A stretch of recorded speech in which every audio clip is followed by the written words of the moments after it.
পৃথিবীতে যারা সফল হয়, সফল হওয়ার তো অনেক মূল মন্ত্র থাকে, সফল হওয়ার অনেক ওয়ে থাকতে পারে। তো সফলতার একটা বড় উপায় হচ্ছে যারা আশেপাশের বিভিন্ন ঘটনার দায়কে নিজের কাঁধে নিতে পারে, তাদের সফল হওয়ার চান্সেস অনেক বেশি। এখন প্রশ্ন আসতে পারে, ভাইয়া আশেপাশের দায়কে নিজের কাঁধে নেওয়া মানে আসলে কি?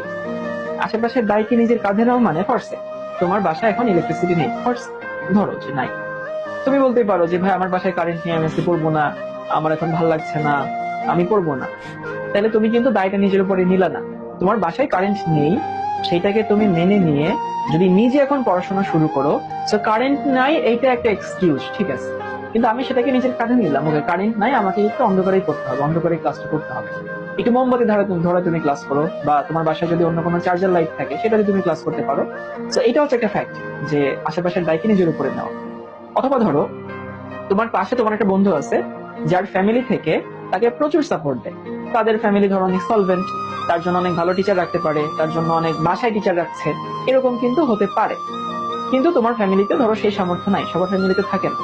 তো তুমি করতেই পারো যে আমার আব্বু আম্মা আমাকে অনেক ভালো টিচার দিচ্ছে না, আমি অনেক ভালো খাবার দাবার খেতে পারছি না, আমি ভালো স্কুলে পড়তে পারছি না, তার মানে আমার পড়াশোনা খারাপ হবে। কিন্তু তুমি যদি সেইটাকে দায়টাকে নিজের উপরে নাও যে হ্যাঁ আমার আম্মু আমার আব্বু যেহেতু আমাকে ভালো টিচার দিতে পারছে না, সেইটাকে আমি নিজের উপরে নিয়ে আমি একটু বেশি পড়াশোনা করবো, ও যদি 3 ঘন্টা পড়ে আমি 5 ঘন্টা পড়বো। অথবা ধরো যে তোমার আব্বু আম্মু তোমার জন্য অনেক দামি জামা কাপড় দিতে পারছে না, অনেক ভালো খাবার দিতে পারছে না, এরকম হতে পারে। তুমি যদি সেটাকে নিজের কাঁধে নিয়ে তুমি যদি ওইটা মিটিগেট করার জন্য বা ওই জিনিসটাকে তুমি নর্মাল করার জন্য বা ওইটাকে মেটানোর জন্য তুমি যদি আরেকটু ভালো পড়াশোনা করো, দেখবে এই জিনিসটা কিন্তু মেনে নিতে। অথবা ধরো তোমরা যারা অনেকে ঢাকায় থাকো, তো অনেক সময় দেখা যায় আমরা কোথাও দেরি হয়ে গেলে আমরা বলি যে হচ্ছে জ্যামে পড়ে গেছিলাম, জ্যামে আটকে গেছিলাম। এই যে তুমি যখন বলবা কোথাও এক্সকিউজ দিয়ে বলবা যে আমি জ্যামে আটকে গেছিলাম, এর মানে হচ্ছে তুমি কিন্তু দায়টা নিজের উপরে নিচ্ছ না। তুমি তো জানো আসলে ঢাকায় জ্যাম থাকে, তাই না? তো তোমার কি করা উচিত ছিল? তোমার একটু আগে রওনা হওয়া উচিত ছিল, বাসা থেকে একটু আগে বের হয়ে তারপরে তুমি সময় মতো এখানে আসতা। তো তুমি যদি একটু আগে রওনা হইতা, তার মানে কি ঢাকায় যে জ্যাম আছে এটা তুমি জানো, এবং সেইটা মেনে নিয়ে তুমি একটু আগে রওনা হচ্ছ, তার মানে আশেপাশের দায়কে নিজের উপরে নিচ্ছ। তো এটা একটু মনে রাখবা যে লাইফে যারা শাইন করে, এখানে ম্যাক্সিমাম মানুষ এবং বিভিন্ন প্রতিবন্ধকতা আমাদের থাকে, বিভিন্ন লিমিটেশন থাকে, এইগুলো কিন্তু আমরা আমাদের হাতে থাকে না আর কি। So আমরা পরিশ্রম দিয়ে ওইটাকে আসলে মিটিগেট করতে পারি। আরেকটু কথা তোমাদেরকে বলি যে ধরো পৃথিবীতে মানুষ শাইন করার পেছনে যে কোনো সেক্টরে 4টা প্যারামিটার আছে। এই 4টা প্যারামিটারের মাধ্যমে মানুষ লাইফে সফল হয় যে কোনো সেক্টরে। একটা হচ্ছে তার মেধা, কিছু মানুষ বাইবর্ন অনেক মেধাবী থাকে। তার পরিশ্রম, পরিশ্রম দিয়ে মানুষ লাইফে শাইন করতে পারে। এরপরে হচ্ছে তার সারাউন্ডিংস বা পরিবেশ, সে কেমন পরিবেশে বড় উঠছে, আশেপাশের মানুষগুলো কেমন, এবং তার ভাগ্য বা সৃষ্টিকর্তার তার উপরে যে রহমত সেইটা। এই 4টা জিনিস একটা মানুষ আসলে লাইফে সফল হওয়ার জন্য দরকার। কারণ কিছু কিছু মানুষ আছে বাই বর্ন অনেক মেধাবী, সবাই হয়তো মেধাবী না। আবার কিছু মানুষ অনেক ভালো পরিবেশ পায়, কারণ তার ফ্যামিলি অনেক ভালো সলভেন্ট ফ্যামিলি, ভালো পরিবেশ পাচ্ছে, দূষিত পরিবেশ না, সে ভালো টিচার রাখতে পারছে, এমন হতে পারে। কারো ভাগ্য খুব ভালো, অল্প পরিশ্রম করেও সে ভালো করতে পারছে।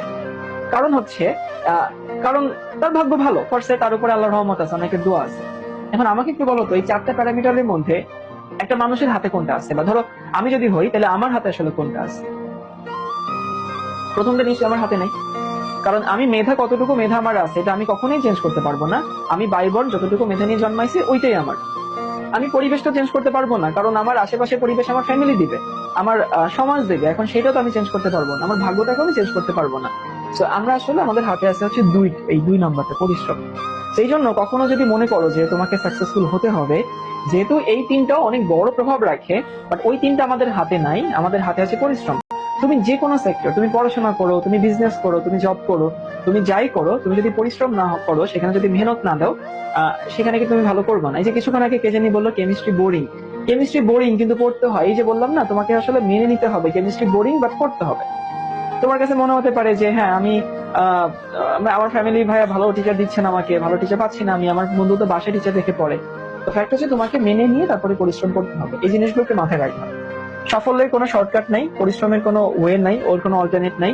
সাফল্য পরিশ্রম দিয়ে আসে। হ্যাঁ কিছু মানুষের মেধাবী থাকে, এটা খুবই এক্সেপশনাল কেস।